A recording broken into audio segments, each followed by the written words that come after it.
माननीय सह सरकार्यवाह जी, पूर्व क्षेत्र के माननीय संघ चालक जी, दक्षिण बंग प्रांत के माननीय संघ चालक जी, हावड़ा महानगर और कोलकाता महानगर संभाग के आदरणीय संघ चालक द्वय, आत्मीय स्वयंसेवक बंधु, उपस्थित नागरिक सज्जन एवं माता भगिनी, मैं अपनी बात को प्रारंभ करूं उसके पहले एक संशोधन दे देता हूं ताकि गलतफहमी न हो। परिचय में यह बताया गया कि डॉक्टर साहब की उंगली पकड़कर मैं संघ में आया, ऐसा नहीं है। उनके जाने के 10 साल बाद मेरा जन्म हुआ है, मैंने उनको देखा भी नहीं। परंतु संघ में हम जाते हैं किसी न किसी उंगली पकड़कर, किसी न किसी की, और अपने जीवन में एक व्रत का निर्वाह करते हैं। और व्रतस्थ होने के कारण ऐसा व्रत जिंदगी में जिन्होंने निभाया, समय समय पर उनका स्मरण करना, ये हमारे लिए स्वाभाविक बात है। आज अपना ये कार्यक्रम हो रहा है, देश गौरव नेताजी सुभाष चंद्र बोस जी का हम स्मरण कर रहे हैं। तो ये हम कोलकाता में पहली बार नहीं कर रहे हैं, प्रतिवर्ष करते हैं। छोटा कार्यक्रम या बड़ा कार्यक्रम करते हैं, बाहर समाज को बुलाकर करते हैं अथवा शाखा में कथा कहानियां होती है, परंतु ये प्रतिवर्ष हम करते हैं। इसके पहले भी एक बार मैं ऐसे कार्यक्रम में शाम बाजार में हुआ था, वहां उपस्थित रहा हूं। एक बार सिलचर दक्षिण आसाम में हुआ था, वहां भी उपस्थित रहा हूं। तो हम पहले से करते चले आ रहे और करते रहेंगे। आज संघ बड़ा संगठन बन गया है, प्रसिद्ध हो गया, इसलिए लोगों को अभी पता चलता है कि हम ये कर रहे हैं। परंतु ये हमारा स्वभाव है और ये हमारा सबका स्वभाव होना चाहिए। आज हमारे देश का जीवन, हमारा जीवन जिनके त्याग तपस्या पर खड़ा है, उनको कृतज्ञता पूर्वक स्मरण करना, हमको अपने जीवन को शुद्ध मानवतापूर्ण जीवन बनाना है। तो ऐसा शुद्ध मानवतापूर्ण जीवन जिन्होंने जिया, उनका स्मरण करना, और हम सबको मिलकर अपने देश को दुनिया में एक स्थान दिलाना है। तो ऐसा स्थान दिलाने के लिए जिन्होंने अपने जीवन का समर्पण किया, उनका स्मरण करना। देश गौरव नेताजी के स्मरण में तीनों का स्मरण एक ही व्यक्ति के स्मरण में हो जाता है। उनका जीवन ऐसा था, बचपन में ही परिवार के संस्कार, उनकी अपनी अंगभूत गुणवत्ता जो थी और उनको जो शिक्षक मिले थे, उनके चलते समाज के प्रति संवेदना और स्व के अभिमान के संस्कार उनको मिले, और उसी का उत्तम विकास करते हुए उन्होंने अपने देश के लिए अपना सर्वस्व समर्पण किया। मनुष्य के पास जो कुछ कीमती होता है, बहुत लोगों के पास होता है, गुणवत्ता होती है, मेरिट अंग्रेजी में कहते हैं, वो होता है। परंतु केवल होने से नाम नहीं होता, उसका उपयोग कौन क्या करता है। नेताजी ने अपने स्वार्थ का रंच मात्र भी विचार पूरे जीवन भर किया नहीं। इतने पढ़े लिखे थे,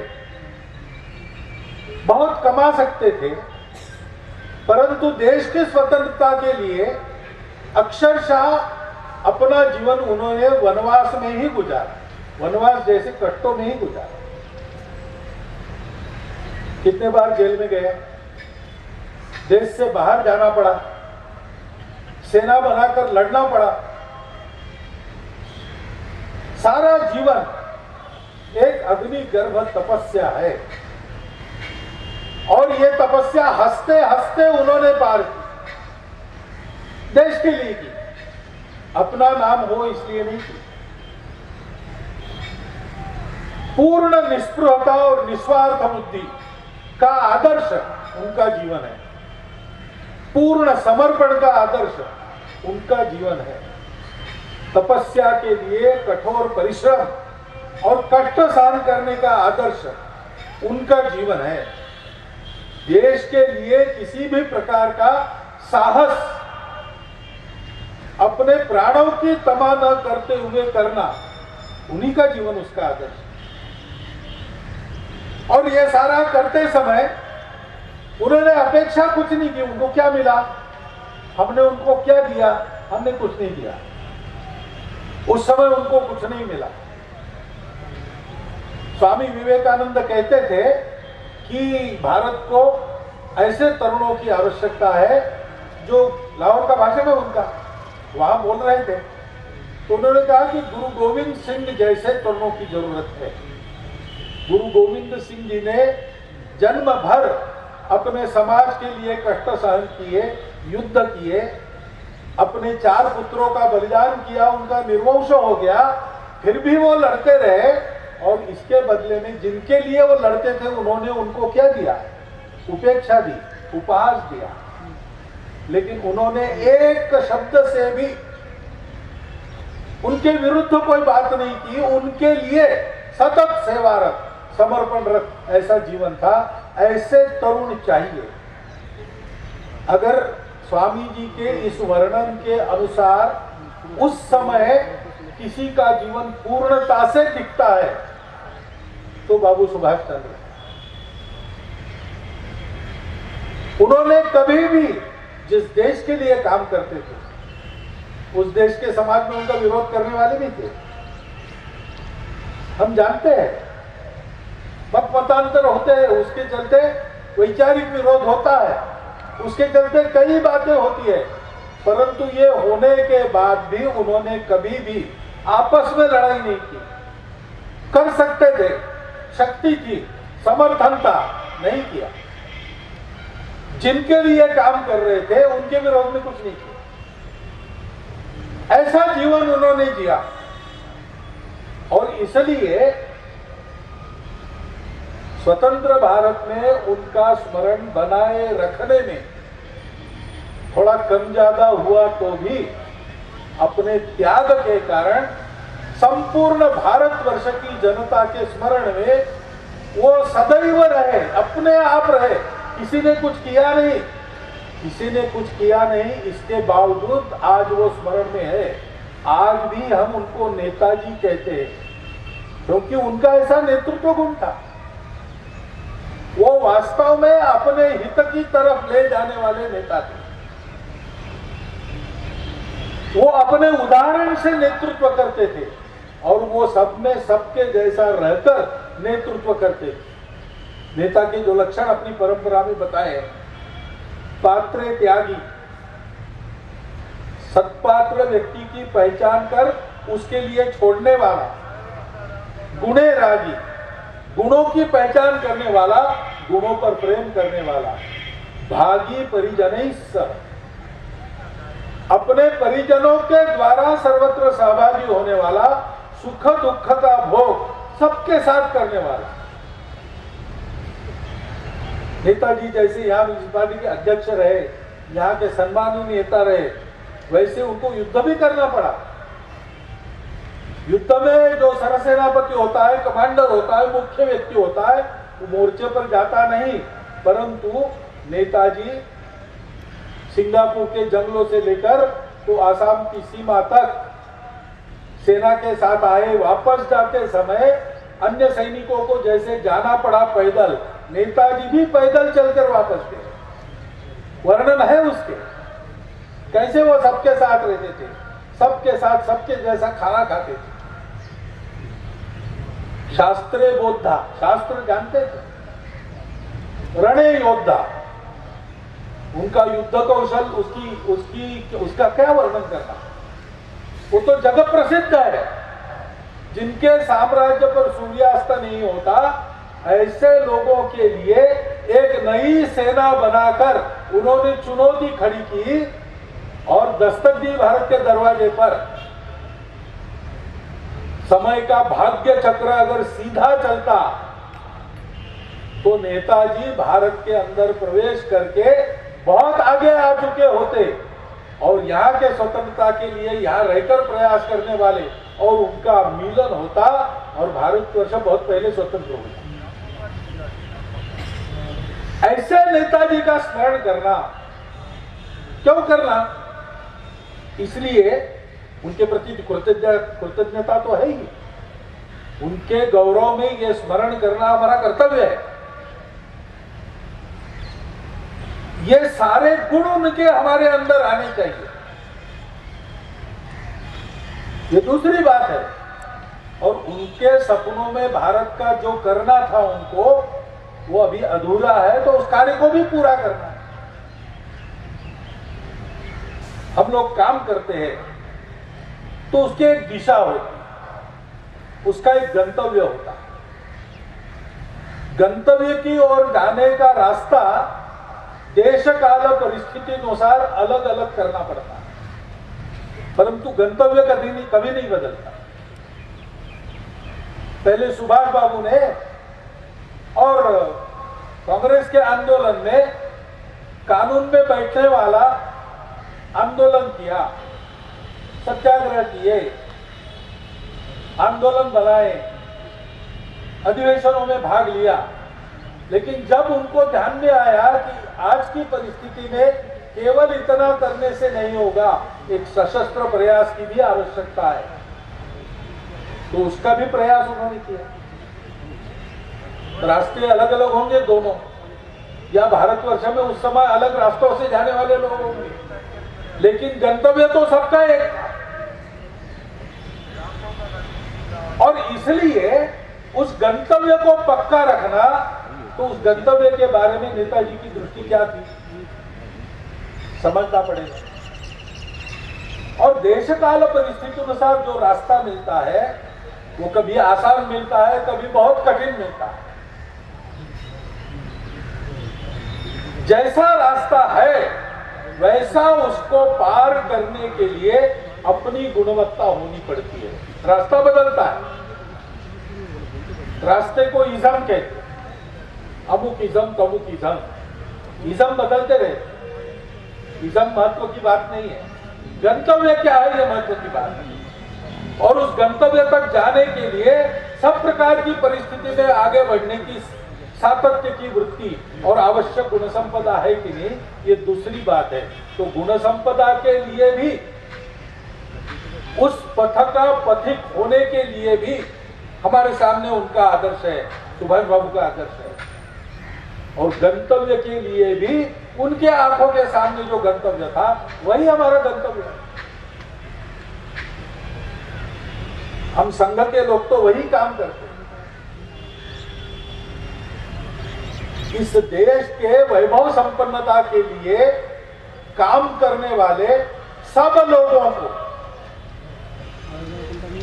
हम कहते हैं कि वो संघ का ही काम कर रहे हैं, जो प्रामाणिकता से, निस्वार्थ बुद्धि से भारतवर्ष के परम वैभव संपन्नता के लिए काम कर रहे हैं। भारतवर्ष का विश्व में जो अवदान अपेक्षित है, जिसके बारे में जो अमृत वचन आपने सुना, उसमें स्पष्ट उल्लेख है, सुभाष बाबू ने ही कहा है।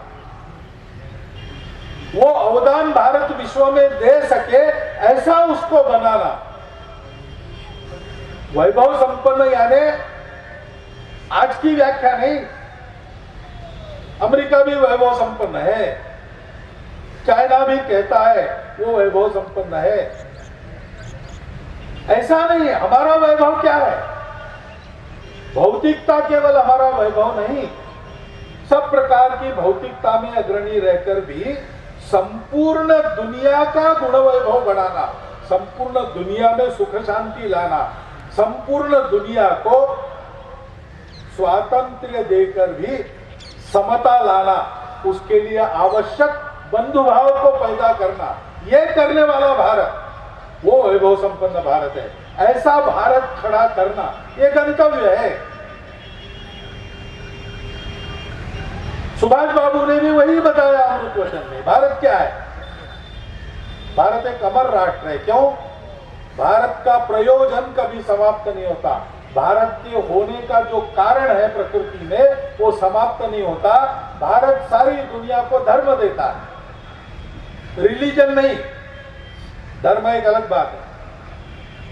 संपूर्ण दुनिया को एक रखने वाला, उसको उन्नत करने वाला, सृष्टि के पर्यावरण के साथ उसको चलाने वाला, मानव की उन्नति के साथ साथ संपूर्ण सृष्टि की उन्नति साधने वाला, इसके लिए आवश्यक संयम, इसके लिए आवश्यक व्यवहार का संतुलन दुनिया को सिखाने वाला जीवन, वो धर्म दुनिया को देने वाला भारत, वो धर्म नित्य आवश्यक रहता है। आज की स्थिति में जो हम देखते हैं, सारी दुनिया भारत की ओर नजर गड़ाकर खड़ी है। उस प्रयोजन को संपन्न करने का समय है। उसी प्रयोजन को सिद्ध करने के लिए अपना काम है, संघ का काम। और इसलिए अच्छे पक्के सच्चे हिंदू को हम गढ़ते हैं, क्योंकि ये अगर करना है तो प्रयत्नों की दिशा क्या होगी? कल मेरे हाथ में यहां की एक पुस्तक लग गई, तरुणेर स्वप्न। नेताजी ने कहा है कि 1924 तक मेरे जो विचार है इस पुस्तिका में मैंने संग्रहित किए हैं। और कलकत्ता में 1928 में जो कांग्रेस अधिवेशन हुआ, जिसमें डॉक्टर साहब भी आए थे और नेताजी और उनकी चर्चाएं हुई थी, उस अधिवेशन में इस पुस्तक का प्रकाशन हुआ। उस पुस्तक में नेताजी ने जो कहा, वो पढ़ के मुझे लगा कि यही तो रास्ता हमारे लिए है, यही तो दिशा हमारी बताई गई है। हम दूसरा क्या कर रहे हैं? नेताजी ने कहा, भारतवर्ष पृथ्वी का छोटा रूप है। वो बांग्ला पुस्तक है, मैंने हिंदी अनुवाद कर लिया उसका। नेताजी कहते हैं, भारतवर्ष पृथ्वी का छोटा रूप है, संसार की सारी समस्याएं भारतवर्ष में विद्यमान है, अतः भारत की समस्याओं के समाधान का अर्थ ही है संसार की समस्या का निराकरण। आज के विश्व को उसके समस्याओं से राहत देकर सुख शांति युक्त नई दुनिया खड़ा करने का दायित्व और उसकी क्षमता भारत में है। भारत को ये करना है, ये सुभाष बाबू बता रहे।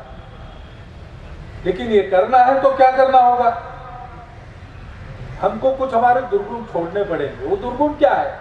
सारा उसमें अगर कहना है तो नेताजी कहते हैं, जिस दिन भारत पराधीन हुआ उसी दिन से ही भारत ने समष्टिगत साधना को भूलकर व्यक्तित्व विकास में अपनी संपूर्ण शक्ति का प्रयोग किया है। राष्ट्र को छोड़कर व्यक्तित्व की सार्थकता नहीं है। इस बात को आज सबको हृदयंगम करना होगा। यानी हम लोग अपनी अपनी उन्नति की सोचते हैं, मेरा ठीक हो, मेरे परिवार का ठीक हो, मेरे देश का ठीक हो नहीं सुनते, नहीं सोचते। कोई अपना छोटा समूह बना लेते, अपनी जाति का ठीक हो, अपने प्रांत का ठीक लो, अपने पंथ संप्रदाय का सब ठीक चले, लेकिन देश का ठीक चले ये नहीं सोचते। ऐसा करना हमने छोड़ दिया। हमारा पराधीनता का समय वहीं से प्रारंभ होता है, क्योंकि हम अपने एकात्म स्वरूप को भूल गए। अनेक पंथ संप्रदाय, अनेक जाति उपजाति, अनेक देवी देवता, अनेक खान पान रीति रिवाज, भूगोल अनेक प्रकार का, लंबा चौड़ा विविध प्रकार के मनुष्यों से भरा हुआ ये देश, उनके मतांतर भी विविध है। ये सब होने के बावजूद प्राचीन समय से हम एक भारत है। महाभारत काल के इतिहास के पश्चात समय के किसी क्षण पर हम इसको भूल गए। इसलिए हम क्या है भूल गए, तो हमारे कौन है हम भूल गए, और इसलिए आपस में लड़ पड़े। हमारी गुटबाजी का लाभ आक्रामकों ने लिया। हमको ये सारी संकुचित भावनाएं छोड़ देनी चाहिए। मैं हूं, मेरा परिवार है, मेरी जाति, मेरा पंथ संप्रदाय, मेरी भाषा, ये सब है, इसको ठीक रखना है। परंतु इसको ठीक किस लिए रखना है? सबसे ऊपर मेरा देश, सबसे ऊपर भारत माता की। रोज संघ में हम प्रार्थना करते हैं, भारत माता की जय। प्रारंभ होता है नमस्ते सदा वत्सले मातृभूमि। भगवान को नमस्कार दूसरे नंबर पर है, पहले नंबर पर भारत माता का नमस्कार, और प्रार्थना का अंत भी भारत माता की जय। देशार्चन, देश के लिए गुणवान होना, देश को सारे गुणवत्ता का अर्पण करना, जो जो मेरा है वो देश के लिए देना, देश को मानना, अपने देश को बनना, अपने देश को बना। हम स्वयं बने भारत के प्रतिरूप, हम मूर्तिमान भारत का आचरण बने। यह साधना करनी पड़ती है। नेताजी कहते हैं इसकी आवश्यकता है, वो हमने छोड़ दिया, इसलिए ये गुलामी हम झेल रहे हैं। और फिर नेताजी कहते हैं कि इसके लिए क्या करना पड़ेगा। यदि नए भारत का निर्माण करना है तो एक तरफ सच्चे मनुष्य का निर्माण करना होगा, एवं साथ ही साथ इस तरह का उपाय करना होगा जिसके द्वारा हम विभिन्न क्षेत्र में संघबद्ध रूप से कार्य करना सीखें। संघ क्या है हम बताते हैं, हमारा सामान्य स्वयंसेवक भी नए व्यक्ति को बताता है, देखो भाई संघ मनुष्य निर्माण का काम है, व्यक्ति निर्माण का काम है। बहुत से लोग कहते हैं आप और काम क्यों नहीं करते, क्या है हाथ ऊपर हाथ नीचे, इससे क्या होने वाला है, रोज शाखा में जाते हैं और कुछ करते हैं। अरे भाई यही तो काम है सच्चे मनुष्य का निर्माण, सुभाष बाबू ने बताया। उसकी साधना करनी पड़ती है, उसकी आदत बनानी पड़ती है। मनुष्यता बुद्धि से सबको समझ में आती है, मन से सबको मान्य होती है, लेकिन मनुष्यता का व्यवहार करने के लिए सब मोह आकर्षण छोड़कर, स्वार्थ छोड़कर, जब जैसा चाहिए वैसा वर्तन करना, इसकी आदत लगानी पड़ती है। और इसलिए वो करना और सबको साथ लेकर चलना, सबने साथ मिलकर करना। हाथ ऊपर हाथ नीचे वगैरह करो, लेकिन सब लोग एक साथ करो। समता करो, लेकिन सामूहिक समता करो। आज आपने जो प्रात्यक्षिक किए और अच्छे करने चाहिए, उसके लिए अभ्यास करना पड़ता है, रोज शाखा आना पड़ता है। बहुत सरल है, इसलिए समय पर आके कर दिए ऐसे नहीं होता है। सामान्य उठना बैठना भी आदत पे आ जाए तब ठीक होता है। उत्कृष्ट रूप से सब मिलकर काम करना सीखे। सुभाष बाबू के शब्दों में विभिन्न क्षेत्र में संघबद्ध रूप से कार्य करना, यही संघ है, यही आदत है। और आगे सुभाष बाबू कहते सच्चे मनुष्य का निर्माण का प्रयास हमारे भारतवासी किसी दिन भूले नहीं, किंतु हम भूल गए थे कलेक्टिव साधना या सामूहिक साधना। हम भूल गए थे कि राष्ट्र को छोड़कर जो साधना की जाती है उस साधना की कोई सार्थकता नहीं। ये सब क्यों करना है? संघ में ये सब हम क्यों करते? संघ का नाम बड़ा करने के लिए नहीं करते। हमको संपूर्ण समाज को ही ऐसा बनाना है, समाज में अलग संगठन नहीं करना है, पूरे समाज को ही आदतों से परिपूर्ण करना है। हमारा कोई स्वार्थ नहीं है, हमको कोई चुनाव जीतना नहीं है, हमको लोकप्रियता भी नहीं चाहिए, लेकिन सुभाष बाबू जैसे लोगों ने बताया है कि दूसरा रास्ता नहीं है, इसलिए ये साधना हम करते। और केवल हम करते नहीं, हमको इसको सबसे करवाना है। संघ का नाम हो न हो, तेरा वैभव अमर रहे मां, हम दिन चार रहे न रहे, इस भाव को मन में लेकर हम अपने कार्य का विस्तार करें। और आगे नेताजी कहते कि प्रत्येक राष्ट्रीय प्रतिष्ठान की उत्पत्ति देश की ऐतिहासिक धारा, चिंतन, आदर्श और नित्य नैमित्तिक जीवन की आवश्यकताओं से होती है।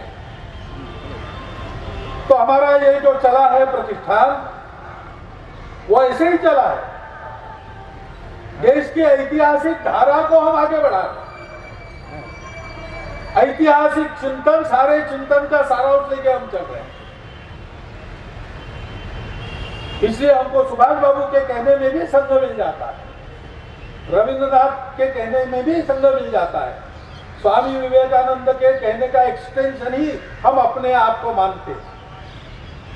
ऐसा इसलिए होता है कि विचार के मामले में हमने कुछ नई बात कही नहीं। हमारे देश के लिए प्रामाणिकता से, निस्वार्थ बुद्धि से काम करने वाले सब लोगों ने जो अलग अलग शब्दों में कहा है, स्वतंत्रता के बाद के डॉक्टर वर्गीस कुरियन या डॉक्टर अब्दुल कलाम से लेकर तो हमारे स्वतंत्रता के पहले के सारे स्वातंत्र योद्धा ने जो कहा है सारांश में, उसी विचार को लेकर हम उसके अनुसार व्यवहार करने की गुणवत्ता उत्पन्न कर रहे हैं, क्योंकि ये देश के लिए आवश्यक है। ऐसा हमारे सब मनीषियों ने बताया है। सुभाष बाबू ने भी यह कहा है, और केवल कहा नहीं, उन्होंने वही किया। उस समय का एक काम था देश के स्वतंत्रता के लिए लड़ाई, लेकिन इस लड़ाई को करते करते उन्होंने भारत के मनुष्यों में कैसे कैसे मनुष्य उत्पन्न किए, वो अकेले नहीं, उन्होंने अकेले ने अपने सहयोगी अपने जैसे खड़े किए, जो आजीवन इस व्रत का निर्वाह करते रहे। एक दीप से जला दूसरा, जलते दीप अनेक, ऐसे उनके आजाद हिंद फौज की अवस्था हो गई। ऐसे उनके स्वातंत्र के संघर्ष की ज्योति सबके हृदय में पनपी। हमको यही करना है। स्वतंत्रता प्राप्त हुई, उसमें स्व का तंत्र लाना, देश के ऐतिहासिक धारा, देश का ऐतिहासिक चिंतन, उसके अनुसार हम सबके जीवन की पुनर्रचना होनी, उसके लिए आवश्यक गुणवत्ता और उसके लिए आवश्यक संगठितता, एकात्मता समाज की खड़ी करनी है। ये बहुत बड़ा काम है। देश के लिए मरना था, हंसते हंसते बलि चढ़ गए सुभाष बाबू जैसे लोग। अभी मरने का समय नहीं, लेकिन देश के लिए कण कण तिल तिल प्रतिक्षण जीना पड़ेगा। स्वतंत्र हो गए इसलिए काम पूरा नहीं हुआ, स्वाधीनता आ गई।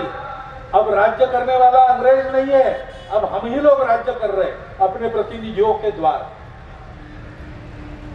लेकिन ऐतिहासिक धारा और चिंतन के अनुसार स्वतंत्र भारत का अपना रूप, जो सारी दुनिया के लिए एक मानक बन सके, सुख शांति को प्राप्त करने का नया रास्ता दे सके, ऐसे भारत को गढ़ना है।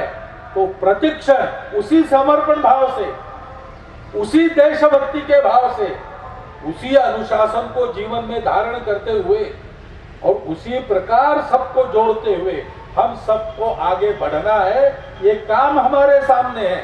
इसलिए प्रतिवर्ष छोटे बड़े कार्यक्रम करके, कभी लोगों के सामने, कभी अपनी शाखा में, अपने बौद्धिक मंडप में हम नेताजी का स्मरण करते हैं। उसी भाव से आज भी हम सब लोग उनके जीवन का स्मरण करें, उनके कहे का, उनके किए का अध्ययन करें, तो उसमें से हम एक दिव्य मनुष्य बन जाएंगे और भारतवर्ष के उन्नति का रास्ता प्रशस्त होगा और संपूर्ण दुनिया को राहत देने वाला एक उपाय दुनिया में खड़ा होगा।